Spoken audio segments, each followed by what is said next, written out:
నమస్తే రంగా. నమస్తే జయ. మనము ఇతర దేశాల కథలు చాలా చెప్పుకుంటూ ఉంటామండి. అలాంటిది ఏదైనా ఒకటి చెప్తారా? చైనా కథ చెప్దామా? ఓహ్!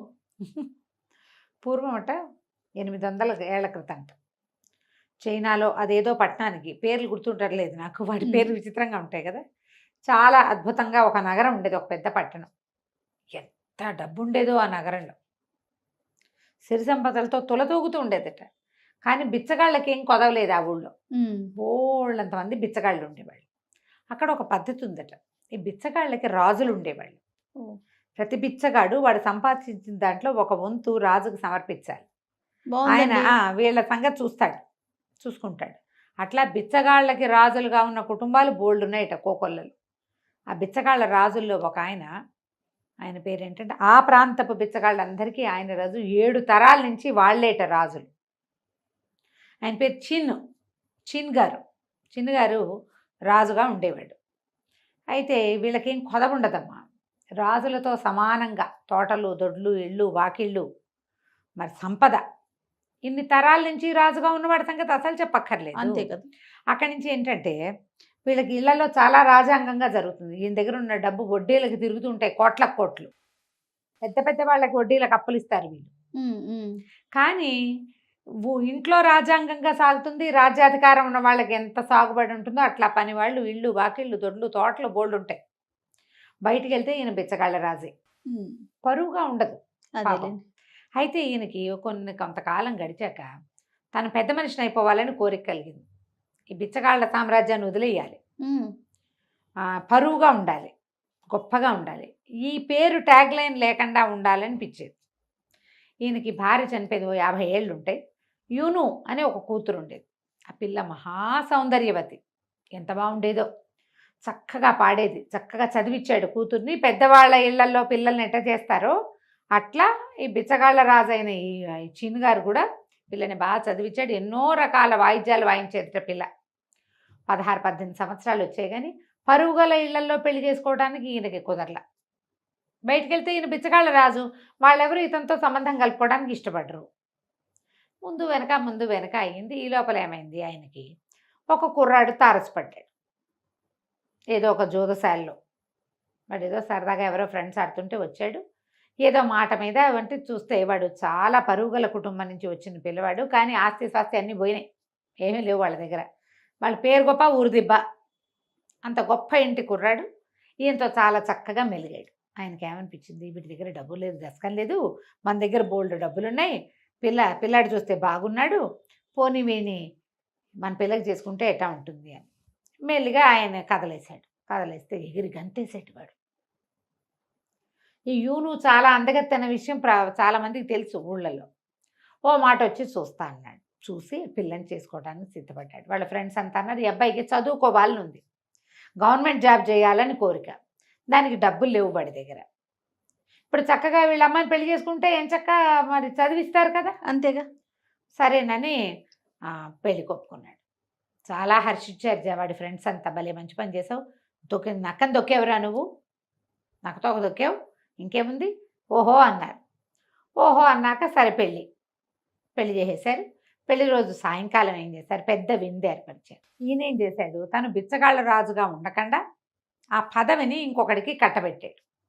ఈయనకి సమీప బంధువే వాడు, బాగా క్రికెట్, ఈయన మంచివాడు, ఈ చిన్ను క్రికెట్ వాడు.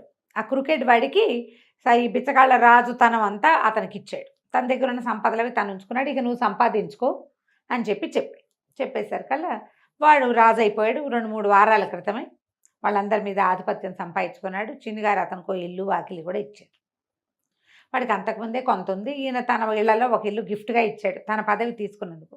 ఈయన ఏమిటంటే పెళ్లి చేసి అల్లుడిని చక్కగా చదివించి ప్రభుత్వోద్యోగం చేసి తన సంపదలన్నీ అల్లుడికి ధారాదత్తం చేసి ఫలానా వాళ్ళ మావగారు అని చెప్పించుకోవాలని అనుకున్నాడు. ఒక్కొక్కరికి ఒక్కొక్క ఆశ ఉంటుంది పాపం. సరే ఏమైంది, ఎప్పుడైతే ఈ పెళ్లి జరిగి పెళ్లి విందు ఏర్పాటైందో ఈయన ఒక అతనికి ఇచ్చాడు కదా, చౌ వాడి పేరు. ఆ చౌ గారి పేర్లు ఇంకా పెద్ద పేరుంది. ఆ చౌ ఏం చేశాడు, ఏమిటి వీడు విందు చేస్తున్నాడు, నన్ను ఎందుకు పిలవలా చౌ విందుకి, నేనేం తక్కువ వీడికంటే, వాడితో సమాన భాయవాడిని అయిపోయాను కదా ఇప్పుడు నేను అని తమ బిచ్చగాళ్ళ సంఘంలో కొంచెం జమాజెట్టీలని 40 మందిని ఏరి వాళ్ళందరినీ వీడు మనకి చిన్ను నిన్నటిదాకా మీకు రాజుగా ఉన్నాడు, రాజ్యాధికారం నాకు ఇచ్చాడు, మీ మీదే కదా సంపాదించాడు, గొప్పగా పెళ్లి చేసుకున్నాడు, పిల్ల పెళ్ళికి భోజనం కూడా పెట్టట్లేదు, మనకి కనుక్కుందాం పదండి అని చెప్పేసి ఈ 40 మంది జమాజెట్టి బిచ్చగాళ్ళని వేసుకుని వాళ్ళ ఇంటి మీద పడ్డాడు. అదే సరకాలు వాళ్ళు ఏం చేస్తారు, లోపలికి వచ్చి కోలాహలంగా వాళ్ళని కనపడ్డట్టుగా తోసేసి అరిచి కేకలు పెట్టారు. ఏం చేస్తారు, ఈ వీళ్ళ పెళ్లి కొడుకున్నాడు కదా మోచి, ఆ మోచి అతని స్నేహితులు ఈ బిచ్చగాళ్ళు చేసిన రచ్చకి కంగారు పడి పారిపోయారు. ఈ మొత్తం విద్దంతా రసాభాస అయిపోయింది. యూను ఏడవడం మొదలుపెట్టింది. వీడు తనకు బాబాయ్ వరుస అవుతాడు ఈ చావు, తన పెళ్లి విందులో ఇలా చేయొచ్చునా, అదే కదా. ఆ పిల్ల పరువు పోయిందని లోపల ఏడ్చుకుంటూ కూర్చుంది. మోచి అండ్ ఫ్రెండ్స్ ఏమో పారిపోయారు. విందులో ఉన్న భోజనాలు మిగిలిపోయినాయి. ఈయన ఏం చేశాడు, చిన్ను ఆ వచ్చిన బిచ్చగాళ్ళందరినీ దగ్గరికి పిలిచి, నాయన ఇది నేను ఇచ్చే విందు కాదురా, మా అల్లుడు తన స్నేహితులకి ఇచ్చుకుంటున్న విందు, మనకు విందు మళ్ళీ ఏర్పాటు చేస్తా అని చెప్పి వాళ్ళని బతిమలాడి, ఎటాకు విందంతా రసాభాస అయింది కాబట్టి ఆ సామాన్లన్నీ వాళ్ళకి ఇచ్చి పంపించుకున్నాడు. ఆ మోచి 2 రోజుల తర్వాత వచ్చాడు. అయితే యూను ఏం చేసింది, ఆ పిల్ల చదువుకున్న పిల్ల కదా, భర్త ఏదో కాంపిటేటివ్ ఎగ్జామ్కి వెళ్ళదలుచుకున్నాడని బోళ్ళని పుస్తకాలు తెప్పించి, తర్వాత ఏమో కొంతమంది మాస్టర్లను పిలిపించి జ్ఞానుల్ని ఇతనికి బోధించడానికి రోజు అతనికి ట్యూషన్ ఏర్పరిచి చక్కగా వేళకి భోజనం, అద్భుతమైన జంత్రవాద్య కచేరీ చేస్తూ భర్తను సంరంజింపచేయడానికి మ్యాక్సిమం ట్రై చేస్తే ఏమైంది, ఈ వీడు బాగానే ఉంది, పెళ్ళంతా ఉన్నంతసేపు బాగుంటుంది, బయటికి వెళ్ళగానే ఏ బిచ్చగాళ్ళ రాజుగారు అల్లుడు వస్తున్నాడు రోయ్ అనేవాళ్ళు. అతని ఫ్రెండ్స్ కూడా ఏరా ఇవాళ ఎవరింటి నుంచి వచ్చిందిరా మీ ఇంటికి భోజనం అలా అనేవాళ్ళు. వీళ్ళ దగ్గర డబ్బు ఉందని తెలుసు, ఒక రకమైన వెటకారం అనమాట. కానీ ఇతను మాత్రం శ్రద్ధగా చక్కగా చదువుకున్నాడు. చదువు అయిన తర్వాత ఉద్యోగం వచ్చింది. దాని గవర్నమెంట్ పోస్టులకి రాయాలి పరీక్ష రాస్తే ఇతనికి ఒక ఆఫీసులో 2వ పోస్టు మేనేజర్ లాంటి పోస్ట్ వచ్చింది. వస్తే చక్కగా తను ఆ మేనేజర్లకి డ్రెస్ కోడ్ ఉంది, సిల్క్ బట్టలు వేసుకుని ఎర్రటి టోపీ పెట్టుకుని ఒక కర్ర ఉంటుంది, ఆ చంకలో పెట్టుకుని వెళ్తాడు. ఆ చంకలో పెట్టుకుని ఇతను వెళ్తుంటే ఓ బిచ్చగాడికి ప్రభుత్వ ఉద్యోగం వచ్చిందని అరిచేవాళ్ళు పిల్లలు. చాలా బాధగా ఉండేది. ఉద్యోగం వచ్చింది పెళ్ళాం వల్లే అన్నది మర్చిపోయాడు. చిరాకు వచ్చేసేది వైఫ్ని చూస్తే, అంత చక్కటి పిల్లని చూసినా కూడా. సరే ఏం చేశాడు, ఇక అట్టాగే గడిపేవాడు. ఇంతలో ఏమైంది, అతనికి వేరే ఊరికి ట్రాన్స్ఫర్ ఇచ్చారు. ఆ ఊరేమో ఇక్కడికి 4 రోజుల ప్రయాణం, పడవ మీద వెళ్ళాలి. సరే మామగారికి చెప్పి భార్యను తీసుకుని బయలుదేరితే సరే పడవ ఎక్కారు మొగుడు పెళ్ళాం. 2 రోజులు కులాసాగా గడిచింది. 3వ రోజు రాత్రి ఇతను పోయి బయట డెక్ మీద రాత్రి 11 గంటల వేళ నుంచున్నాక వాడికి అనిపించింది, సరిగ్గా నడి మధ్యలో ఉన్నాం, పెళ్ళాన్ని తెచ్చి ఇక్కడి నుంచి తోసేస్తే దాని పీడ విరగడైపోతుంది, ఇక నేను బిచ్చగాళ్ళ అల్లుండి అన్న మాట ఉండదు అని అనుకుని భార్య నిద్రపోతుంది. అప్పుడే 11 గంటల వేళ, అమ్మాయి 10ంటికి అన్నం తిని పడుకుంది. రా ఎంతో బాగుంది, వెన్నెలు ఎంత బాగుందోనని దాన్ని లాక్కొచ్చాడు. ఇద్దరు కలిసి పడవ మీద అటు ఇటు తిరిగాక ఆ డెక్క చివరి దాకా తీసుకెళ్ళి దబ్బుకొని నీళ్ళలో తోసేసి గబగబా కిందకి దిగొచ్చి స్పీడ్గా వెళ్ళిపోవాలి ఇక్కడి నుంచి, నాకు భయం వేస్తుంది ఇక్కడ అని బెదిరించాడు ఈ సారంగొల్ని. వాళ్ళు అతనేదో అంటే పైన వెన్నెల్లో తిరుగుతున్నాడు, దడబుట్టింది వీడికి, అందుకని పరిగెత్తమంటున్నాడు, స్పీడ్గా దాటిచ్చేసేయండి సుడి ఉంది ఇక్కడ అని చెప్పేసరికల్లా వీళ్ళు ఎవరు చూడలేదు. చూసిన వాడు ఓహో వాళ్ళు ఏదో మోచి చెప్తున్నాడు కదా, ఆయన పైగా అధికారి కదా, పడవ లాగేశారు. తెల్లారేసరికి టీ తెచ్చిన వాడితో ఏడుస్తూ చెప్పాడు, నా భార్య నీళ్ళలో పడిపోయింది అని. వాడు పరిగెత్తుకుంటూ వెళ్ళి అయ్యో మోచి అయ్య గారి భార్య యూను గారు పడిపోయిందిట అని చెప్పంగానే వాళ్ళంతా ఏమనుకున్నారు, ఓరిని దొంగ మొహం, వీడు రాత్రి తోసేసాడు ఆ పిల్లని, అందుకనే తొందర పెట్టి ఉంటాడు అనుకున్నారు. కానీ అతను డబ్బు ఇవ్వాల్సిన వాడు ప్రభుత్వ అధికారి ఏమంటారు, అయ్యో లక్షణమైన పిల్ల, బంగారం వంటి పిల్ల, వీడు పాలపడి చచ్చిపోయిందే అని చింతించి నోళ్ళు గట్టిగా మూసుకుని దీనికి అడంకి తీసుకొచ్చి వదిలిపెట్టేశారు. వీడు కాస్త ఏడుపు మొహంతో ఆఫీసులో చేరాడు, భార్య నీళ్ళలో పడిపోయింది అని. సరే వాళ్ళు ఏదో గవర్నమెంట్ ఇల్లు ఏదో ఏర్పాటైంది, వంట మనుషులు పని వాళ్ళు ఉన్నారు, వాళ్ళతో మేనేజ్ అయిపోతున్నాడు. అయితే ఈ మోచి వచ్చిన రోజునే ఒక రోజుకి అటు ఇటుగా ఈ ఆఫీసులో ఎవరైతే ఇతను మేనేజర్ కదా, దీని మీద ఒక మేనేజర్ ఉంటాడు, జనరల్ మేనేజర్, రొట్టి మేనేజ్మెంటు జనరల్ మేనేజరు, ఆయన కూడా ట్రాన్స్ఫర్ అయ్యి ఇక్కడికి వస్తున్నాడు. వాళ్ళ పడవ వస్తుంది. ఈ నీళ్ళలో పడిన యూను డామన్ నీళ్ళల్లో పడిపోలే, దానికి కాళ్ళ కింద ఏదో ఎత్తుగా ఉంది. ఉమ్. ముందు దబుక్కిన పడింది, మెల్లిగా అది తేలేసరికల్లా కింద ఏదో దొరికింది ఆ పిల్లకి ఆధారం. ఒక నిమిషం నీళ్ళు తొక్కుని ఈదటం మొదలుపెట్టింది. కాస్త దానికి తెలివి వచ్చేసరికల్లా పడవ అంత దూరం వెళ్ళిపోయింది. అరిచినా కేకలు పెట్టా పడవ ఇది కావటంలా. పైగా నీళ్ళల్లో తోసేసిన వాడిని అరిస్తే మాత్రం వాడు ఎందుకు ఇచ్చేస్తాడు? అదే కదా. వాళ్ళని తనే పడిపోయింది అనుకో, తనే గనక పడిపోయింటే ఈ పాటికి దిగేవాడు కాదా మొగుడు? ఉమ్. దిగలేదంటే ఏమిటి? తోసాడనే అర్థం. దానికి అసలు అర్థం కాల, తనే పడిపోయిందా వాడే తోసేసాడా అని. అవతల కాస్త సరే వెళ్ళిపోయింది ఆ పడవ. ఈ అమ్మాయి ఏం చేసింది, ఓ పక్కకి ఈదుకుంటూ పోయింది. ఈదుకుంటూ పోయి ఏదో చిన్న దీవల్లే ఉంది, అక్కడ గట్టు మీద కూర్చుని ఏడవటం మొదలుపెట్టింది. దేవుడా రావడా ఏం చేస్తుంది? సరే ఈ పడవ వెళ్ళిపోయిన ఒక 3-4 గంటలకి తెల్లవారుజామున 5 గంటలు అవుతుండగా ఒక పడవ ఆ వైపు నుంచి వచ్చింది. ఈ కొత్త జిఎం రావాలి కదా, ఆ జిఎం వచ్చే రూట్ అనమాట అది. ఓకే. భార్య భర్త ఇద్దరు వాళ్ళు ఏం చేశారు, తెల్లవారుజామున పౌర్ణమి రాత్రి కదా, తెల్లారే మెలకు వచ్చేసిందని 4:30కి లేచి వచ్చి డెక్క మీద కూర్చున్నారు. కూర్చుంటే పడవ ఈ ఒడ్డు పక్క నుంచి వెళ్తుంది. వెళ్తుంటే ఎవరో పిల్ల అక్కడ కనపడుతోంది, మంచి బట్టలు వేసుకుని ఉంది అని ఏం చేశాడు, గబగబా సరంగుని కేకలు పెట్టాడు.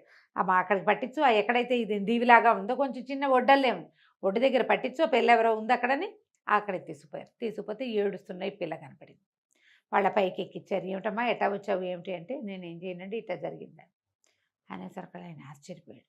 ఏం పర్వాలేదమ్మా, ఇంకో 1.5 రోజు పడుతుంది మనం వెళ్ళటానికి, నువ్వు మాతో ఉండు అని చెప్పి ఆ పిల్లకి పొడి బట్టలు కట్టించి ఏదో తిండి పెట్టించి పడుకోబెట్టారు. తాము ఇంటికి తీసుకుపోయారు. తీసుకుపోయాక మా 3వ రోజు ఈయన ఆఫీస్లో చేరాడు. మోచి చేరిన 3 రోజులకి ఈయన ఆఫీస్కి వచ్చాడు. సరే ఆయన వచ్చాడని మొత్తం స్టాఫ్ అంతా వచ్చి నిలబడ్డారు స్వాగత సత్కారాలకి. ఒక్కోళ్ళ పేరు పరిచయం చేస్తుంటే ఆ మోచిని చూసి బాగానే ఉన్నాడు, వీడికి ఇదేం మాయరోగం, లక్షణమైన పిల్లని ఇట బాగా ఎజ్జేసాడని చూశాడు. సరే అక్కడి నుంచి మోచిని అబ్జర్వ్ చేయటం మొదలుపెట్టాడు. ఒక 20 రోజులు పోయాక, నెలలు పోయాక, నాకు పెళ్లి కావాల్సిన కూతురుంది, ఏదైనా మంచి సంబంధం ఉంటే పెళ్లి చేస్తానని ఆఫీస్లో అనౌన్స్ చేశాడు. చేస్తే ఊళ్ళో ఎవరో పెద్ద మనుషులు 2-3 సంబంధాలు చెప్పారు. ఇది పెద్ద ఉద్యోగం, సహజంగానే కొంత సంపన్నుడు, పైగా కూతురు ఎప్పుడు బయటికి రాలేదు, కానీ ఆయన భార్య 2 సార్లు కిట్టి పార్టీలకు వచ్చింది. ఆవిడ బాగుంది మనిషి, ఈయన మంచి చెయ్యెత్తు మనిషి, పిల్ల బాగుంటానికే అవకాశం ఉంది. తర్వాత ఇంత పెద్ద ఉద్యోగం, రేపొద్దున మంత్రి కూడా అవుతాడు ఈయన. ఓహో. మంత్రి అయితే ఇంకా గ్రాండ్ ఇయర్ లైఫ్, మంత్రి గారు అల్లుడు మరీ గ్రాండ్ కదా. అంతే కదా. ఆఫీసులో వాళ్ళు ఎవరు పెళ్లి కాని కుర్రాళ్ళు లేరు, వాళ్ళందరికీ తెలుసు మోచి భార్య పడి చనిపోయింది. కుర్రాడు కదా వాడు. ఏమన్నారు, మోచి ఉన్నాడండి, మోచిని చూడండి అంటే, ఏమో మా అమ్మాయిని పెళ్లి చేసుకుంటావా అన్నాడు. ఆడపిల్లని చూడాలి గిడ్డాలు ఏం లేవు, ఆల్రెడీ ఓసారి యూనూను చూశాడు కదా వీడు, అందుకని ఇంక చేసుకుంటానండి అన్నాడు. ఎవరో ఒకళ్ళు మంచి, ఇప్పుడు మంత్రి గారు అల్లుడు అంటే ఎంత గ్రేటు, బిచ్చగాళ్ళ రాజుగారు అల్లుడు అంటే చీపు. ఓకే. పెళ్లి చేసుకుంటానన్నాడు. ఈ లోపల పెళ్లి సంబంధం అనగానే యూను ఏడవటం మొదలుపెట్టింది. పెళ్లి చేసుకోవటం ఏమిటి, 6 నెలలు కాపురం చేశాను నేను, నా పెళ్ళి అయ్యి 2-3 సంవత్సరాలు అయింది, నేను పెళ్లి చేసుకోను అంటే, అట కాదమ్మా, ఆఫీసులో ఉన్నవాడు మోచి, వాడి సంబంధమే ఆఫీసు వాళ్ళంతా చెప్తున్నారు, అబ్బాయినే చేసుకుందు కానీ నీ మొగుడే, కానీ వాడికి బుద్ధి వచ్చేలాగా చేస్తామన్నారు. అన్నాక సరేనండి. సరే ఏం చేశారు, వాళ్ళు మొహాలు చూసుకునే పెళ్ళి ఏమి ఉండదు, అంతా ఏదో మేకప్ చేస్తారు. అదేలేండి, కప్పు. ఆ అమ్మాయి మొహానికి కప్పుతారు కూడా, అంటే ఈ చైనా మేకప్లు డిఫరెంట్గా ఉంటాయి, తెల్ల రంగు పూస్తారు, లిప్స్ వేరేలాగా పెడతారు. చైనా సినిమాలు చూడండి మీకు అర్థం. ఆ పెళ్లి కూతుర్ని విడిగా చూస్తే నిన్ను చూసింది ఇవాళ చూసింది ఒకటే నన్ను అనుకోరు. అవునా. ఫుల్ మేకప్, దాని బట్టలు, ఆ హెయిర్ అలంకారాలు అన్నీ కూడా వేరేగా ఉంటాయి. అది చెయ్యాలి, ఆస్పీషియస్ అలంకారం అనమాట. ఆ అలంకారంలో ఉన్న పిల్లని చూసినా వాడు ఏం మేకౌట్ చేయలే. సరే ఉదయం పెళ్ళైపోయింది, మరి సాయంకాలం విందైపోయింది, రాత్రి భార్యాభర్తలు ఏకాంతంలో కలుసుకుంటారని ఆ పిల్లని గదిలో కూర్చోబెట్టి ఈ మోచిని పంపించారు. ఆ మోచి తలుపు తోసుకుని లోపలికి వెళ్ళంగానే ఒక 6 మంది అమ్మాయిలు కర్రలు పుచ్చుకుని చిత్త కొట్టేశారు. మామూలుగా కొట్ల, చావ కొట్టారు. కొట్టేసరికి అమ్మో నాయనో ఆయన కేకలు పెట్టాడు, అత్తగారు మావగారు రక్షించండి రక్షించండి అంటే, ఈ మంచం మీద కూర్చున్న పెళ్లి కూతురు ఆగండి ఆగండి ఆగండి ఆగండి నా దగ్గరికి తీసుకురండి అని అనేసరికల్లా ఏమైంది, సరే రక్షించమంటున్నాడని తీసుకొచ్చారు. దెబ్బలు కొట్టడం మానేసి కర్రలు పక్క పెట్టి ఆ అబ్బాయిని లేవదీసి ఇతని దగ్గర అమ్మాయి దగ్గరికి తీసుకొస్తే, ఆ అమ్మాయి ఏం చేసింది, ముందు పొద్దునేమో పెళ్లి కూతురు మేకప్లో ఉంది, ఆస్పీషియస్ మేకప్లో, ఇప్పుడు సాధారణంగా కనపడేసరికల్లా ముసుగు తీసి చూస్తాం అతనికి. ముసుగు తీసేసరికల్లా వీడు దయ్యం దయ్యం అని కేకలు పెట్టి పడిపోయాడు. పెళ్ళాన్ని చూసి అమ్మాయి చచ్చిపోయింది అనుకున్నాడు కదా, ఇక పడిపోయాడు. పడిపోయేసరికల్లా ఈ లోపల ఈ దయ్యం దయ్యం కేకలకి ఎలాగో అత్తయ్య గారు మామయ్య గారు రక్షించండి, ఇక అర్థమేమిటో వాళ్ళకి తెలిసి అప్పుడు రాల. ఈ దయ్యం కేకలకి వాళ్ళిద్దరూ పరిగెత్తుకుంటూ వచ్చారు. అత్తగారు మామగారు మొహం తిరిగి పడిపోయి ఉన్నాడు. వాడి మొహం మీద పన్నీరు చల్లి లేవ తీసుకూర్చోబెట్టారు. ఈ అమ్మాయి దయ్యం అండి అన్నాడు. అనేసరికి దయ్యం కాదు, నీ భార్యను నువ్వు తోసేసిన రోజే మేము రక్షించాము, నీకు బుద్ధి చెప్పడానికి ఆ పిల్లనే ఇచ్చి నీకు పెళ్లి చేశాం, నీ చదువుకి నీ ఉద్యోగానికి కారణమైన పెళ్ళాం నీకు నచ్చలేదు, మామగారు బిచ్చగాళ్ళ రాజు అవటమే నీకు బాధగా ఉంది, కానీ అతని డబ్బుతోటే నువ్వు చదువుకున్నావు, ఇట్లాంటి కృతజ్ఞతగా ప్రవర్తించకూడదు, నీ కృతజ్ఞతకి మందు ఇలా చావు కొట్టిన దెబ్బలు అందుకు కొట్టించాను నేను అని చెప్పాడు. తర్వాత ఇతను సర్దుకుని ఆ పిల్లల్ని కాపురానికి తీసుకెళ్ళిపోయాడు. ఆ తర్వాత కాలంలో మోచియే మంత్రి అయ్యాడు. ఆ గవర్నమెంట్ ఆఫీస్ నుంచి క్రమంగా వజీర్లు అవుతారనమాట. తర్వాత కాలం అతను ఎప్పుడు బిచ్చగాళ్ళ రాజుగారు అల్లుడని అనేవారు కాదు. కథ కంచికి మనం ఇంటికి. బాగుందండి. నమస్తే రమ్మగారు. నమస్తే జయ. రమ్మగారు మంచి స్టోరీ చెప్పండి అండి. తెలుగుగల్ల వాళ్ళ కథ చెప్తామా? చెప్పుకుందామండి. కాదు రమ్మగారు, మన ఇద్దరం కలిసి ఎన్ని రోజులు అవుతుంది? ఎందుకు నాకేంటో చాలా రోజులైంది అన్న ఫీల్ వచ్చింది. ఏంటి ఒకేసారి మీరు నాతో కాకుండా ఓపెన్ ఫోరం చేసేస్తున్నాను, వేరే వాళ్ళతో మిస్ అయిపోతున్న ఫీల్ వస్తున్నట్లుంది. కానీ లాస్ట్ వీక్ కదా మనం చేసి, లాస్ట్ వీక్ మధ్యలో కిచెన్ చేశాను ఒక రోజు, ఓపెన్ ఫోరం చేసాము. మన ఇద్దరం స్టోరీలు చెప్పుకొని చాలా రోజులు అయింది కదా. అలా ఏం అవ్వలేదు, 4 రోజులే అయింది. ఓకే. ఇంకా వరుసగా కూర్చోవలసిందే. మామూలుగా భార్యాభర్త ఒకళ్ళు తెలివైన వాళ్ళైతే చాలా సంసారం బాగా నడుస్తుంది, ఇద్దరు తెలివైన వాళ్ళైతే ఒడ్డు తెచ్చిపోతూ ఉంటారు మరే కదా. మరి ఒక తెలివి తక్కువగా ఉందనుకో పిల్ల, తెలివైన వాడికి ఇస్తే వాడు లాగేస్తాడు. పిల్లాడు సామాన్యంగా ఉన్నాడు అనుకో, తెలివిగల పిల్లని ఒక దాన్ని కాలిపొడుగు దాన్ని చూసి కట్టేస్తే అదే మేనేజ్ చేసుకుంటాడు. ఇదివరకు అట్లా చెప్పుకునే వాళ్ళు ఇప్పుడు ఎట్లా ఉంది, అవతల వాడు తెలివి తక్కువ వాడని వీడు నాకు వద్దని, తెలివి తక్కువ పెద్దమ్మాయి దీంతో నేను ఉండనని ఇట్లా కొట్టు చచ్చిపోతున్నాను. అవును కదా. కాకపోతే దాని తెలివి తక్కువతనం వల్ల మన జీవితం హాయిగా ఉందని అనిపించదు.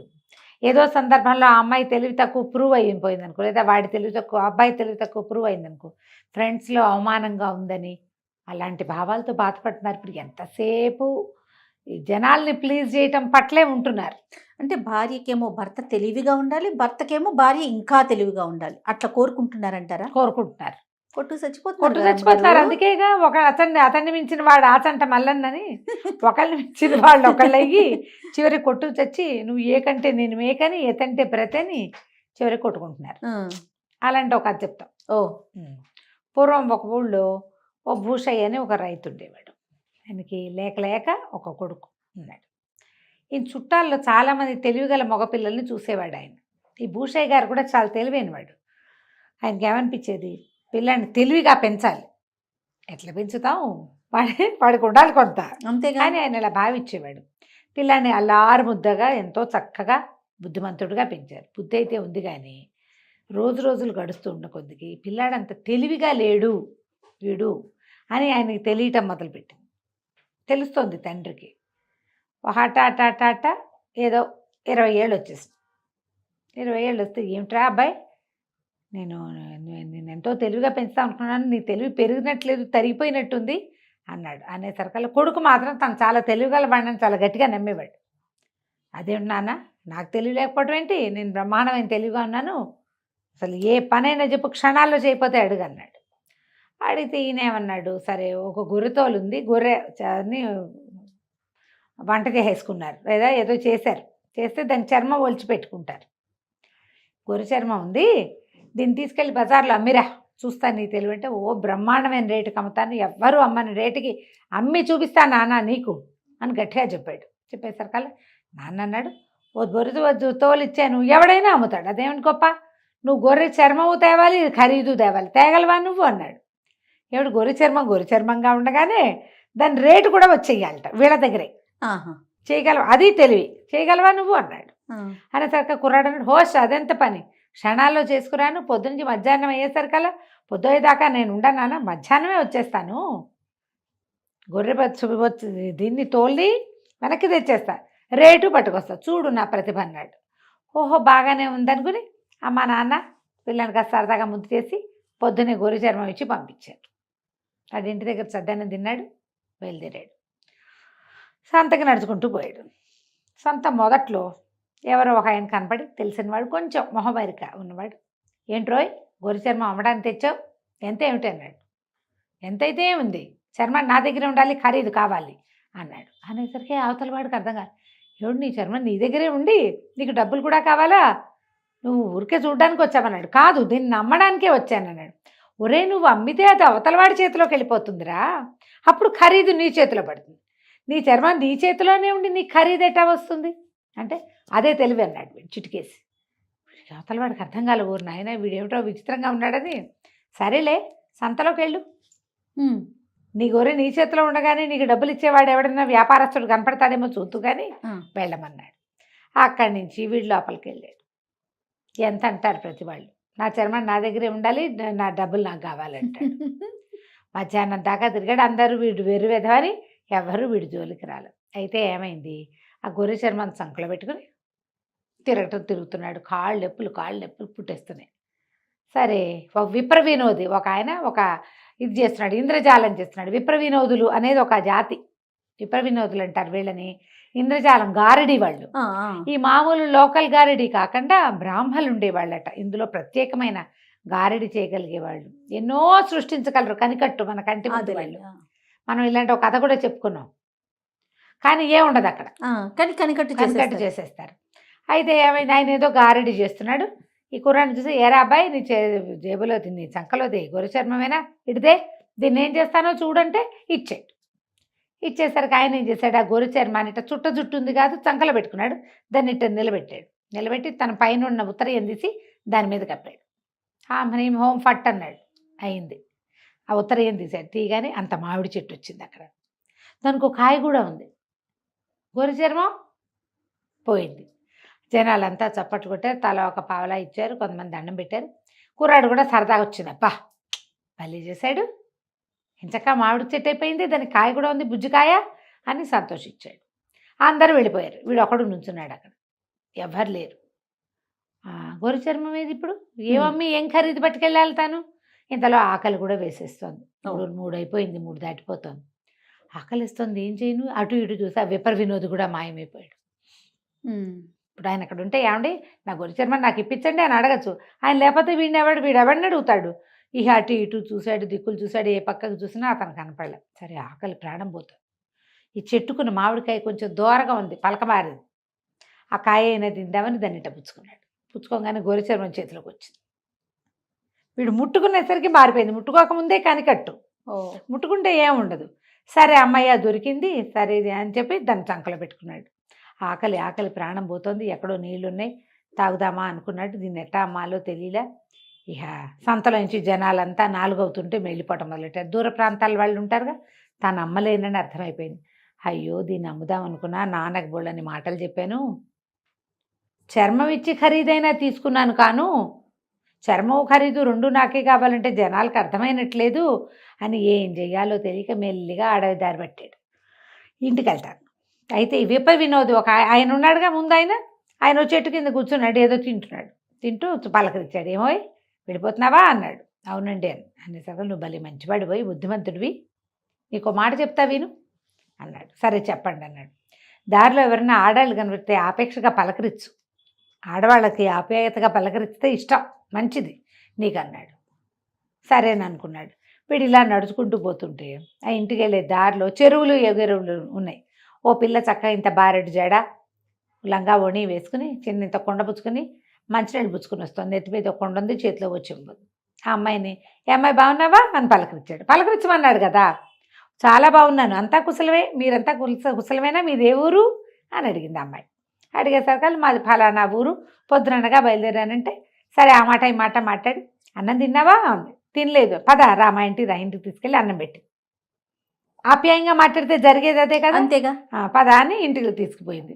ఆ వెనకాల అరుగు మీద అరిటాకేసి అన్నం పెట్టింది. అన్నం పెట్టాక, అసలు ఎందుకు బయలుదేరావు ఏమిటి అంటే, అబ్బాయి చెప్పాడు, ఏం చేయను, మా నాన్న ఈ చర్మం తీసుకెళ్ళి అమ్మన్నాడు, చర్మము నీ దగ్గరే ఉండాలి, ఖరీదు చేతిలో పడాలన్నాడు, అదే తెలివి అన్నాడు.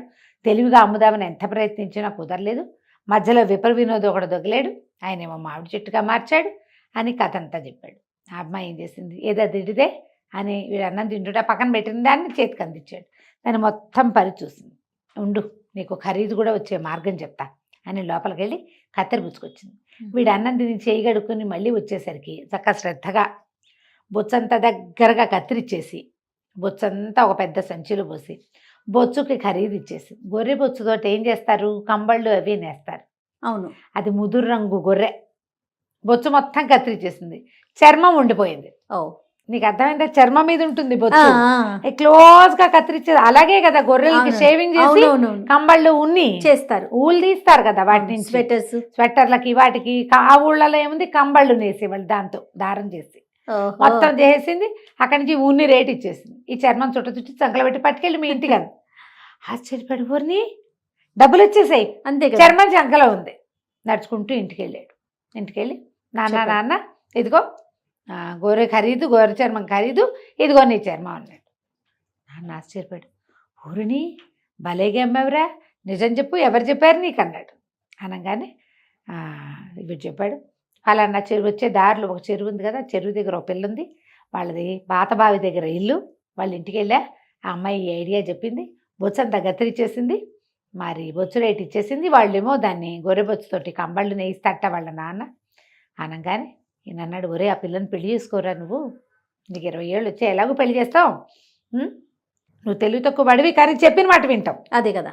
ఇప్పుడు తెలివి తక్కువతనానికి, మూర్ఖత్వానికి, మాట వినని మాయరోగం ఉందనుకో, వాళ్ళని ఏమీ చేయలేవు. కానీ వీడు అట్లా కాదు, పిప్పర్ వినోది ఆడవాళ్ళని పలకరించు అనగానే పలకరించాడు. ఆ అమ్మాయి అన్నం పెడితే తిన్నాడు, ఆ బొచ్చు కత్తిరిచ్చేసి డబ్బులు ఇస్తే పుచ్చుకున్నాడు. నువ్వు మాట వింటావు, పోయి పరిగెత్తుకుంటూ వెళ్ళి ఆ పిల్లని నన్ను పెళ్లి చేసుకోమని అడుగు, వాళ్ళ ఇంటి వాళ్ళ నాన్న పేరు అని పేరు కనుక్కురా, పెళ్లి చేస్తాను నీకు అన్నాడు. వీళ్ళకి అంతే, ఇక ఆ డబ్బులు నాన్న చేతిలో పెట్టి ఒకటే పరుగు ఆ ఊరు పరిగెత్తుకుంటూ వెళ్ళిపోయి ఆ పిల్లని అడిగాడు, నన్ను పెళ్లి చేసుకుంటావా అని. సరే, ఈ లోపల వాళ్ళ నాన్న వచ్చి ఎవరు అబ్బాయి నాయనా ఏమిటి అన్నీ కనుక్కుని అట్లాగే అని మా పిల్లని నీకు ఇస్తామన్నాడు. చక్కగా ఆ పిల్ల వీడు పెళ్లి చేసుకుని వీళ్ళ ఇంటికి వచ్చేసింది. ఆ తర్వాత వీడు పై పనులన్నీ చేసేవాడు, తెలివిగల ఐడియాలన్నీ పెళ్ళామే వేసేది. చక్కగా సుఖంగా ఉన్నాడు. కథ కంచికి మనం ఇంటికి. సో ఇక్కడ తెలివితేటలు ఒకళ్ళవే వాళ్ళ ఇంట్లో, ఒక్కళ్ళకున్నా చాలు. అంతే కదా రమ్మగారు, సంసారం వెళ్ళిపోతుంది కదా. వెళ్ళిపోతుంది. రెండో వాళ్ళు తెలివైన వాళ్ళ మాట వింటే సరిపోతుంది, ఫాలో అవ్వాలి. రైట్. బాగుంది రమ్మగారు. నమస్తే. నమస్తే జయ. నమస్తే రమ్మగారు. నమస్తే జయ. రమ్మగారు, మనము ఖలీఫా స్టోరీస్ మధ్య కొన్ని చెప్పుకున్నాం. అలాంటివి ఏదన్నా ఖలీఫా స్టోరీస్, ఏదైనా ఇంట్రెస్టింగ్ స్టోరీ ఉంటే చెప్పండి. ఖలీఫా అల్ రషీద్ ఆయన రాజ్యం చేసే రోజుల్లో ఆయన చాలా తరచుగా మారువేషంతో తిరిగేవాడు ఖలీఫా. ది అరేబియన్ నైట్స్ కథల్లో వస్తాయి. ఈ కథలు ఎందుకు చెప్తున్నారు లాంటి క్వశ్చన్లు అడగద్దు, విషయం మాత్రం వినండి అంతే. ఒకవేళ మీకు ఈ కథలు నచ్చకపోతే ఈ కథ వదిలేసి ఇంకో కథ వినండి అంతే. అయితే ఈయన మారువేషంలో ఒక హమ్దూన్ అని ఆయనతో పాటు ఉండే ఒక సర్దార్ని తోడుగా ఉంచుకునేవాడు. ఇద్దరు కలిసి మారువేషాల్లో, వ్యాపారస్తుల వేషాల్లో తిరిగేవాడు. మామూలుగా ఖలీఫా అనగానే ఆయన డ్రెస్సింగ్ అవి తెలిసిపోతాయి, కొంచెం డిఫరెంట్గా ఉంటుంది.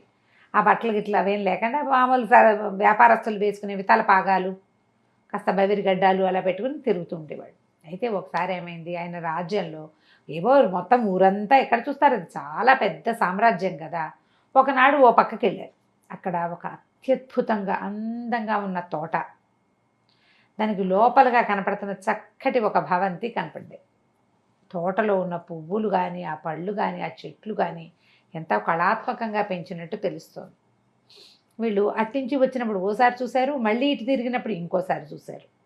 బాగుందని దాని చుట్టుపక్కల తచ్చాట్లాడుతున్నారు, ఎవరిది ఇది అని. ఎంత బాగుంది, ఎవరిది అయి ఉంటుంది ఏమిటి అని. అయితే ఏమైంది, ఆ తోటలోంచి ఒక ఇద్దరు కుర్రాళ్ళు బయటకు వస్తున్నారు. వీళ్ళు ఏం చేశారు, ఆ కుర్రాళ్ళు మాట్లాడుకుంటుంటే ఒక చోట బయట కూర్చొని వచ్చే చెట్టు కింద ఏదో కూర్చొని కబుర్లు చెప్పుకుంటున్నారు. వీళ్ళు పోయి వాళ్ళ వెనకాలే నిలబడ్డారు. వాళ్ళిద్దరూ మాట్లాడుకుంటున్నారు. ఇవాళ తన సహపంక్తిని భోజనం లేదని మన దొరగారు చాలా బాధపడుతున్నారు అన్నారు. ఆయన అన్నం తిండో ఏమిటో పాపం, ఏం అలవాటో అది, అతిథులు లేకుండా అన్నం తినరు. మనకి ఆశ్చర్యంగా అనిపించినా కూడా ఒక విషయం చెప్పాలి ఇక్కడ. అతిథి అభ్యాగతుల కోసం బ్రాహ్మలు వెయిట్ చేస్తారని మనం చాలా కథల్లో చూస్తాం. అవునండి. ఆ సమయానికి వచ్చిన వాళ్ళు ఎవరో ఒకళ్ళకి అన్నం పెట్టి కానీ తినకూడదనే నియమం. అలాంటివి మనకి గురు చరిత్ర కథల్లో, శ్రీపాద శ్రీవల్లభ చరితామృతంలో, తర్వాత మహాభారతంలో అతిథి ఆ సమయానికి ఎవరైనా వస్తే వాడికి అన్నం పెట్టి తీరాలి అని. అదే విషయం ఇలా ఈ ముస్లిమ్స్ కథల్లో కూడా కనపడుతుంది చేయాలి. చూడండి, అతిథికి అన్నం పెట్టాలి, అతిథి సహపంక్తిని అతిథి లేకపోతే అన్నం తినరు. దారైపోయే వాళ్ళు ఎవరినైనా రండి భోజనం చేద్దరు కానీ పిలుస్తారట వాళ్ళు. చాలా కోఇన్సిడెన్స్ కదా ఇది అవును, కనపడుతుంది. అవును. అయితే ఈ కుర్రాళ్ళు ఇద్దరు మాట్లాడుకుంటున్నారు కదా, తోట చూడ్డానికైనా ఎవరైనా వస్తే బాగుండ్రా, దొరగారు అన్న నీకు మాడిపోతున్నాడు, ఆ మధ్య ఎప్పుడో కూడా ఇలాగే అయ్యింది అని మాట్లాడుకున్నారు. మాట్లాడుకునేసరికి వీళ్ళు ఏం చేశారు, సరే భోజనానికి వాళ్ళే రమ్మంటున్నారు, ఆ తోటని లోపల నుంచి చూడొచ్చు, తర్వాత ఆ ఇల్లు ఎవరిదో తెలుసుకోవచ్చు. మన సామ్రాజ్యంలో ఒకడెవడో ఇట్లాంటి ఉత్తమ పురుషుడు, ఇంత పెద్ద తోట, ఇల్లు, బాకిలి ఘనంగా ఉన్నవాడు, మరి తెలియాలి కదా. ఖచ్చితంగా. సరే ఏం చేశారు, ఆ లోపలికి ఆ కుర్రాళ్ళ దగ్గరికి వెళ్ళారు. బాబు వ్యాపారస్తులం, ఈ బిల్డింగ్ ఎవరిది ఏమిటి అని అడిగారు. ఈ ఇల్లు అబూ అల్ హసన్ అని ఒక వ్యాపారస్తుడిదండి, ఆయన సాపంక్తి ఎవరిని లేదు భోజనం చేయరు, మీరు ఏ పని మీద వచ్చారు అంటే మేము వ్యాపారస్తులం బాబు, ఆయన్ని కలవడానికి వచ్చామన్నారు. రండి రండి అని కుర్రాళ్ళు ఇద్దరు పరిగెత్తారు, దొరగారు అన్నం తింటాడు అని. సరే ఏమైంది, అది చాలా పెద్ద ఇల్లు, ఎంత బాగుందో, ఎన్ని ఏర్పాట్లు ఉన్నాయో చక్కగా, ఇల్లు చల్లగా ఉంది, విశాలమైన మందిరం. లోపలికి వెళ్ళారు ఇద్దరు. రండి రండి అన్నాడు, కాళ్ళు గడిగిచ్చారు. అక్కడి నుంచి వీళ్ళకి పై తలగుడ్డలు నెత్తి మీద పాటలు పెట్టుకునే పాగాలు తీసుకున్నారు. దానికో పనివాడు, దీనికో పనివాడు, చక్కగా పన్నీరు జల్లిన విసనగర్రలతో విసిరారు. ఎంతో బాగుంది. అక్కడి నుంచి కుశలం కనుక్కున్నారు, ఏ ఊరండి, ఏం వ్యాపారం అండి అన్నారు. అన్న తర్వాత లోపల గదిలోకి తీసుకెళ్ళారు భోజనానికి. ముందు తాగడానికి ఏదో షర్బత్ ఇచ్చారు, చక్కగా భోజనం వడ్డింపు, ఎంత బాగుందో వాళ్ళ ఆతిథ్యం. ఈ హమ్దూన్ ఉన్నాడు రాజుగారితో పాటు, ఆయన పారవస్యంతో ఈ ఆతిథ్యపు గొప్పతనాన్ని తట్టుకోలేక కొన్ని ఇవి కూడా ఏమంటారు కవిత్వం కూడా వేశాడు, పాటలు కూడా పాడాడు. కానీ ఖలీఫాకి ఏదో కోపం వచ్చేసింది. ఇట్లా పెట్టుకున్నాడు దుమదుమలాడుకుంటూ మొహం పెట్టుకుని, ఎవరో నువ్వు, ఏమిటి నీ పేరు అని ఆమె అడిగాడు. అడిగితే నా పేరు ఇగో పోయింది, నా పేరు అబూ అల్ హసన్ అండి, నేను బంగారము అది వ్యాపారం చేస్తాను, మరి మెయిన్ బజార్లో అంటే పెద్ద బజార్లో కొట్లున్నాయి, మరి ఎప్పటి నుంచో మా తాత ముత్తాతల నాటి నుంచి నాది వ్యాపారమేనండి అన్నాడు. నేను ఎవరో తెలుసా నీకు అన్నాడు. లేదండి, మీ పేరు ఎవరో నాకు తెలియదు, మీరేదో వ్యాపారస్తులు దారిని పోతున్నారు, మీకు ఆతిథ్యం వాళ్ళు అతిథులకు అన్నం పెట్టడం నా విధి, నా విధానం, అందుకని మా తాత ముత్తాతల నాటి నుంచి మేము ఇదే పద్ధతి ఫాలో అవుతున్నాం, అతిథికి అన్నం పెడితే అల్లాకి అన్నం పెట్టినట్టు అన్నాడు. అనేసరికల్లా సర్రం మంచి పాపం వచ్చేసింది ఖలీఫాకి, విసుగ్గా ఉన్నాడు. గబుక్కుని హమ్దూన్ ఏం చేశాడు, గబగబా రాజుగారిని కొంచెం ఉండండి ఉండండి అని సంది, ఈయన మన ఖలీఫా అని చెప్పాడు. చెప్పేసరికి అతను ఆశ్చర్యపోయాడు.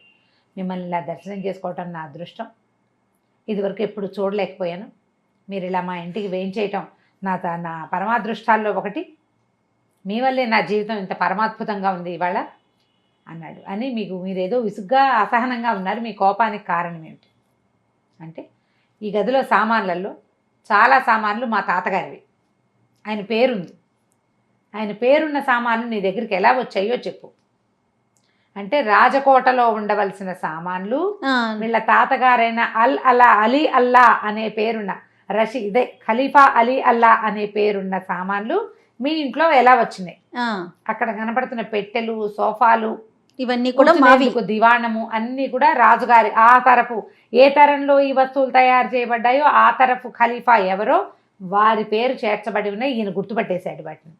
తివాచి కూడా అక్కడదే. ఓకే, మా తాతగారి పేరున్న సామాన్లు నీకు ఎలా దక్కాయో నిజం చెప్పమన్నాడు. అనేసరికల్లా అయ్యో అంతకంటే మహద్భాగ్యమా మహాప్రభు, తప్పకుండా చెప్తానన్నాడు. మా నాన్న మరణించాక నేను నా దుకాణాన్ని చూసుకునేవాడిని, మా దగ్గర బంగారం తాకట్టు పెట్టుకుని అప్పిచ్చే పద్ధతి ఉంది, లేదా బంగారాన్ని అమ్మే పద్ధతి ఉంది, బంగారాన్ని కొనే పద్ధతి ఉంది, దొంగ బంగారాలు అవి మేము కొనం. అయితే ఒకనాడు మహాసౌందర్యవతి అయిన ఒక అమ్మాయి మా దుకాణానికి వచ్చింది. రావటం జబర్దస్త్గా లోపలికి వచ్చింది. ఆమెను చూసి నేను మైమర్చిపోయాను.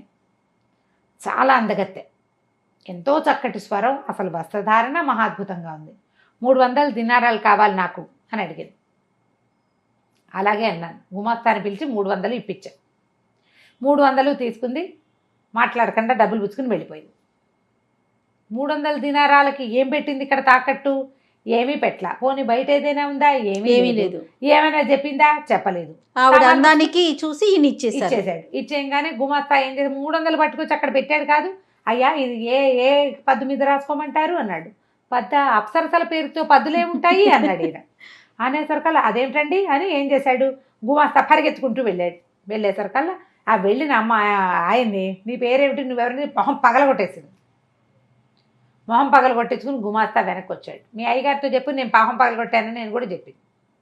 నిర్ఘాంతపోయారు. ఏం చేయాలో తెలియలే. కానీ అంతసేపు అమ్మాయే గుర్తొస్తోంది ఇతనికి. అయితే మర్నాడు మళ్ళీ వచ్చింది. మళ్ళీ వచ్చి అడిగింది, ఈసారి 500 కావాలి. నేను ఏమిటి ఇది ఎగ్గొట్టి పారిపోతాను అనుకున్నావు కాదు నువ్వు అన్నది. అలా ఏం అనుకోలేదన్నాడు. ఏం కావాలన్నాడు. నాకు 500 దినారాలు కావాలి. మళ్ళీ 500 దినారాలు రాయించాడు. పట్టుకెళ్ళిపోయింది. మూడోసారి మళ్ళీ వచ్చింది. మళ్ళీ వచ్చి ఈసారి మళ్ళీ 500 తీసుకుంది. డబ్బులేమో వెళ్ళిపోతున్నాయి. ఈయనేమో అడగలేకపోతున్నాడు. మూడోసారి నాలుగోసారి వచ్చేసరికల్లా ఈసారి మొహం పగలగొట్టించేసుకుందాం, ఏమైనా సరే అడుగుదామనుకుని అమ్మాయి వెనకాల బయలుదేరాడు. కానీ దగ్గరికి వెళ్ళి అడిగేశాక మళ్ళీ రాదేమో, కనపడదేమో అని అనిపించడం మొదలుపెట్టింది. అయితే ఈ అమ్మాయి ఏం చేసింది, ఖలీఫా మందిరంలో వైపుకు వెళ్ళిపోయింది. అంటే ఖలీఫాకి సంబంధించిన అమ్మాయి. అర్థమైంది. ఇప్పుడు ఏం చేయాలి, ఇంటికి వెళ్ళి వాళ్ళ అమ్మకి చెప్పాడు. అంటే ఇతను నేను ఇలా చెప్పాను అని చెప్తున్నాడు, కానీ నేరేషన్ కొంచెం నా లైన్లోకి తీసుకొచ్చాను అనమాట. సరే అమ్మకి చెప్పేసరికల్లా అమ్మాయి ఉంది, ఒరి నాయన ప్రాణాల మీద ఆశ వదిలేసుకోవాలి. ఖలీఫా మందిరం అంటే ఆయనకి పనిచేసే ఆడవాళ్ళు, వాళ్ళ మీద మనసులు వివాహాలు మనకు కుదరవు, వాళ్ళతో ఏం చేయలేం మనం. కాబట్టి ఇది మనసు వదిలేసాయి దీన్ని అని చెప్పింది మా అమ్మ. చెప్పింది కానీ నాకు ఇది కాలేదంటున్నాడు. వాళ్ళ అమ్మ చెప్పినా ఇతనికి మనసు ఇది కాల. ఎంతసేపు అమ్మాయే గుర్తొస్తుంది. అందాక వెళ్ళిన వాడిని ముందే పిలిస్తే బాగుండేది కదా అనిపించింది. కానీ ఏం చేయాలో తెలియలే. అయితే తర్వాత 2-3 రోజులకి మా నాన్నగారి స్నేహితుడు ఒకడు నాకు మంచి సలహాలు చెప్తాడు. తర్వాత పచారీ సరుకులు షాపులు ఉన్నాయి మాకు.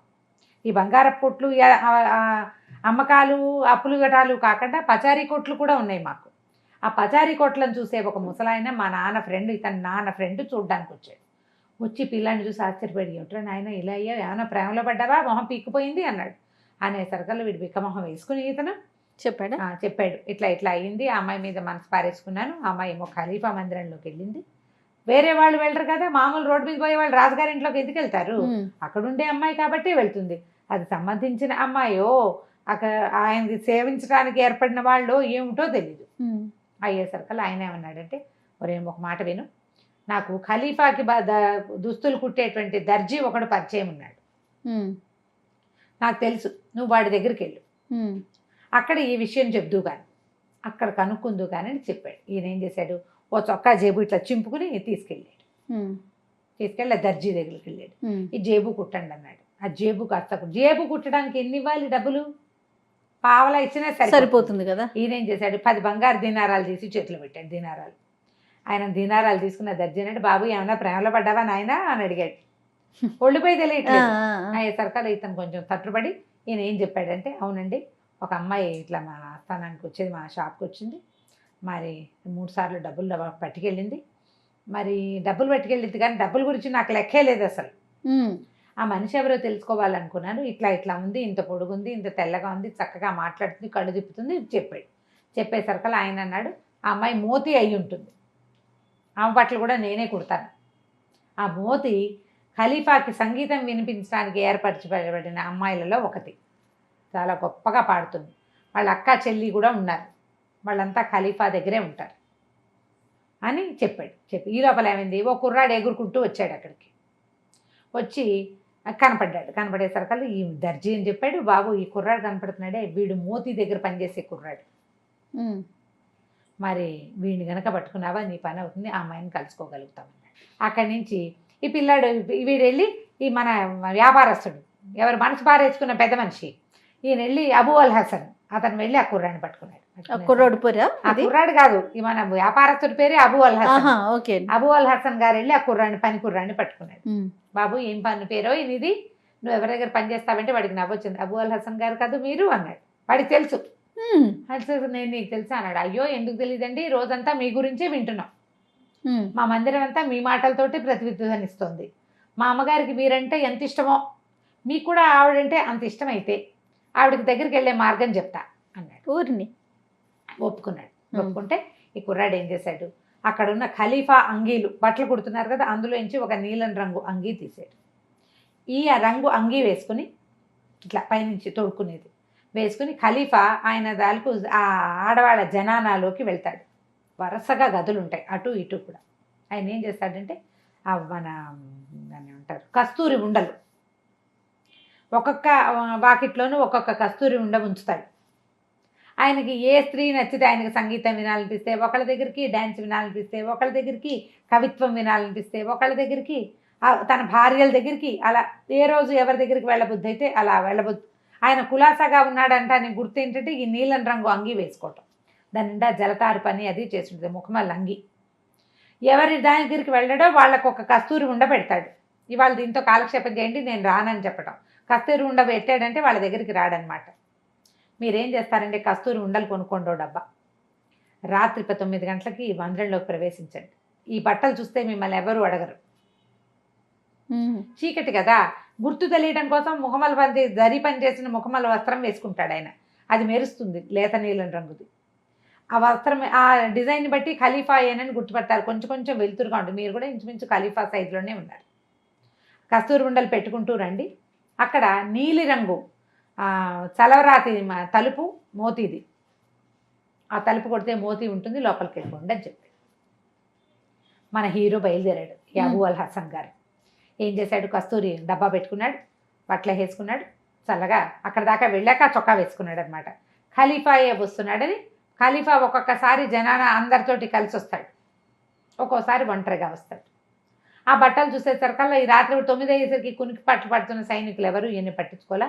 ఒక్కో గది దగ్గర అది పెట్టుకుంటూ వెళ్ళాడు. ఇంతలో ఏమైంది, సడన్గా వెనకాల దివిటీలు కనపడుతున్నాయి, సందడి వినపడుతోంది. ఖలీఫా వస్తున్నాడని అర్థమైపోయింది నాకు. ఇతనికి అర్థమైంది. ఇప్పుడు ఏం చెయ్యాలి, పరిగెత్తాను నేను, ఎటు వెళ్ళాలో తెలీదు. ఆ అమ్మాయి గది గుర్తుపట్టలేకపోయాను, భయం వేసింది. ఈ పరుద్దు కనపడితే శిరచ్ఛేదమే. జనానాలో మగవాళ్ళు కనపడితే ఏమి వాడు ఎవడు ఏమిటి అడగను కూడా అడగరు, పేకొత్తరిచ్చేస్తారు. పరిగెత్తుకుంటూ వెళ్ళి ఓ తలుపు కొంచెం తెరుచున్నట్టుంటే ఎదురు దాంట్లో పడిపోయాడు అందులో. ఈ పడిపోయిన తర్వాత ఏమైంది, ఆ లోపల ఒక ఆవిడ ఉంది, ఆవిడ మేలు మూసుకేసుకున్నది. అందరూ రాత్రి ఆ సమయానికి ఖలీఫా కోసం వెయిట్ చేస్తారు. సరే అంతలో ఆవిడ ఏం చేసింది, ఆ చూసి దీపం కొంచెం పెద్ద చేసి, ఓ మీరా అబూ అల్ హసన్ గారా అనేసరికి ఆ అమ్మాయి ఈ అమ్మాయి కాదు, దీనెవరికో నేనెలా తెలుసు, ఉలికి పడ్డాడు. ఆవిడ ఏమందంటే, మోతీ మా చెల్లెలు, నయం వేరే గదిలోకి వెళ్ళకుండా ఈ గదిలోకి వచ్చారు, మీరు వస్తారని రుస్తుం పనికుర్రాడు చెప్పాడు, ఉండండి ఇక్కడేనా. ఈ లోపల ఏమైంది, మోతీ వచ్చేసింది వెనకాల పరిగెత్తుకుంటూ. తన కోసం ఇంత రిస్క్ చేశాడు ఇతను. వచ్చి రాగానే ఇతన్ని కావలించుకుంది. ఖలీఫా వస్తున్నాడు. ఇప్పుడు ఎట్లా, ఆయన వీళ్ళ గదిలో కూడా రావచ్చు. మోతీ గది కాదు ఇది, మోతీ వాళ్ళ అక్క గది. హకీమ్ అని ఏం చేశారు, ఒక పెద్ద పెట్టెలో ఈ కుర్రాన్ని ఎక్కిచ్చేశారు. ఈ వ్యాపారస్తుడు అబూ అల్ హసన్ ఎక్కిచ్చేసి తలిపేసేసారు. పెద్ద పెట్టెలు, చెక్క పెట్టెలు అనమాట. ఇంతలో ఏమైంది, ఖలీఫా గారు ఈయన వాకిట్లో ఆగాడు, వీళ్ళ వాకిట్లో ఆగి తలుపు కొట్టాడు. తలుపు తోసేశారు. అది పూర్తిగా మూసి ఉండదు, రాజుగారి కోసం తెరిచే ఉంటుంది. ఆ కొద్దిగా తెరిచున్న తలుపు అందుకే ఉందన్నమాట. లోపలికి వచ్చి, అబ్బో అక్కా చెల్లి ఇద్దరు ఇక్కడే ఉన్నారే, ఏదో ఒక మంచి పాట పాడు మోతీ అని అడిగాడు. పాటలు పాడతారు వాళ్ళు. రాజుగారి జనానా అంటే ఆయనతో గడిపే వాళ్ళే కాదు, రకరకాల వాళ్ళు ఉంటారు. అక్కడి నుంచి మోతీ తన కోసం రీడు ఇంత దూరం పరిగెత్తుకొచ్చాడు, ఇంత కష్టపడ్డాడు, మరి ప్రాణాలకు తెగించే కదా, చాలా పారవస్యంతో మహాద్భుతంగా పాట పాడింది. దాంతో ఖలీఫా, ఎంత బాగా పాడేవు మోతీ, నీకేం కావాలో చెప్పు, నువ్వు ఏది అడిగినా ఇస్తానని అన్నారు. అనేసరికల్లా ఆవిడేమంది వెంటనే, నాకేం కావాలి ప్రభు, ఈ గదిలో ఉన్న సామాన్లన్నిటితో పాటు మా అక్కయ్యకి నాకు మీ బానిసత్వం నుంచి విముక్తి ఇవ్వండి అని. నువ్వు వెళ్ళిపోతే ఇంకెప్పటికీ నీ పాట వినలేను మోతీ, అయినా కూడా నేను ఇస్తానన్నాను కాబట్టి మీ అక్క నువ్వు ఇద్దరు మీ బానిసత్వం పోయింది. వాళ్ళు బానిసలు, రాజుకి పాడడానికి బానిసలు, డ్యాన్స్కి బానిసలు, వాయిద్యాలకి బానిసలు అట్లా కొనేవాళ్ళుట పాపం ఆ కాలంలో. బానిసత్వం నుంచి విముక్తి వచ్చింది. ఈ గదిలో ఉన్న సామగ్రి అంతా ఇలాగే నాకు ఇచ్చేయండి అని అడిగింది. సరే అన్నాడు ఖలీఫా. సరే అని అంత వితరణ ఉండేది రాజులకి. ఒప్పుకున్నాడు. ఆయన ఒప్పుకుని సంగీతం వినేసి ఆయన దారిని ఆయన చక్క మద్యం సేవించి వెళ్ళిపోయాడు. ఆయన ఇంకో రాణిగారి దగ్గరికి వెళ్ళిపోయాడు. తెల్లవారేసరికల్లా ఈ మోతీ అక్కయ్య ఇద్దరు కలిసి ఇక్కడ ఉన్న సామాన్లన్నీ పట్టించేశాక ఏమైంది, నేను శాస్త్రోక్తంగా మోతీని పెళ్లి చేసుకున్నాను. మోతీ వాళ్ళ అక్కయ్య కూడా మా చుట్టాల్లో సంబంధం చూసి పెళ్లి చేసేసాం. ఆ సామాన్లు ఇక్కడికి వచ్చేసినాయి ఈ గదిలో. ఈ గది అది. భగవంతుడు నా ప్రాణాలని కాపాడినందుకు ఆ రోజున ఆయన పెట్టెలో కూర్చుని రోజు ఒక అతిథితో కలిసే భోజనం చేస్తానని నేను అల్లాకి మాట ఇచ్చాను. మా తాత తండ్రులకి ఉండేది కానీ నియమం, వాళ్ళంత ఖచ్చితంగా పాటించేవాళ్ళు కాదు. కుదిరినప్పుడు కుదిరేది. అతిథి రాకపోతే అన్నం మానేస్తాను నేను. అందుకని నేను ఆ నియమాన్ని ఉంచుకున్నాను. ఏ గదిలో ఉన్న సామాన్లు అయితే నా ప్రాణాలు ఆ రోజు రక్షించాయో అదే సామాన్ల గదిలోనే నేను భోజనం పెడతాను అన్నాడు. ఖలీఫా చాలా సంతోషించాడు. మూతిని చూస్తానని అడగల ఆయన, ఎందుకంటే అది అమ్మాయి పరాయివాడి భార్య, అమ్మాయికి బానిసత్వం కూడా లేదు. చాలా సంతోషించి, నీతోటి స్నేహం నేర్పటం, నీతో కలిసి భోజనం చేయటం నాకు చాలా సంతోషంగా ఉందని చెప్పాడు. ఆ తర్వాత ఈ అబూ అల్ హసన్ ఎప్పటికీ ఖలీఫాకి స్నేహితుడుగానే ఉన్నాడు. కథ కంచికి మనం ఇంటికి. సూపర్. నమస్తే రమగారు. నమస్తే.